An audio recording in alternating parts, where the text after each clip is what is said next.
औज़ुबिल्लाहि मिनश्शैतानिर्रजीम बिस्मिल्लाहिर्रहमानिर्रहीम अल्लाहुम्मा सल्लि व सल्लिम अला सय्यदिना व मौलाना मुहम्मदिन व अला आलि सय्यदिना व मौलाना मुहम्मदिन व बारिक व सल्लिम व सल्लि अलैहि रब्बि इश्रह ली सदरी व यस्सिर ली अमरी वहलुल उक़दतम मिन लिसानी यफ़क़हू क़ौली अल्लाहुम्मा यस्सिर व ला तुअस्सिर व तम्मिम बिल खैर रब्बि ज़िदनी इल्मा आमीन या रब्बुल आलमीन। नाज़रीन किराम अस्सलामु अलैकुम व रहमतुल्लाहि व बरकातुहू।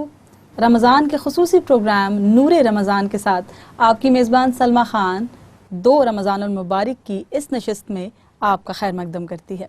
उम्मीद करती हूँ नाज़रीन कराम कि आप बखैर व आफ़ियत होंगे और अल्लाह करीम की रहमतों और बरकतों से लुत्फ़ अंदोज़ हो रहे होंगे। अल्हम्दुलिल्लाह नाज़रीन कराम कि रमज़ानुल मुबारक का ये बरकतों वाला महीना हमारे साथ इस वक्त मौजूद है और माह सयाम को नाज़रीन कराम माह क़ुरआन भी कहा जाता है और इसी महीने में अल्लाह करीम ने 27वीं शब को और बाज़ रवायात के मुताबिक 24वीं शब को क़ुरआन हकीम का नुज़ूल फरमाया और क़ुरआन हकीम को मुकम्मल तौर पर लौहे महफूज पर नाजिल फरमा दिया और उसके बाद आहिस्ता आहिस्ता आका अलैहिस्सलातु वस्सलाम के क़ल्ब अतहर पर नाजिल फरमाया।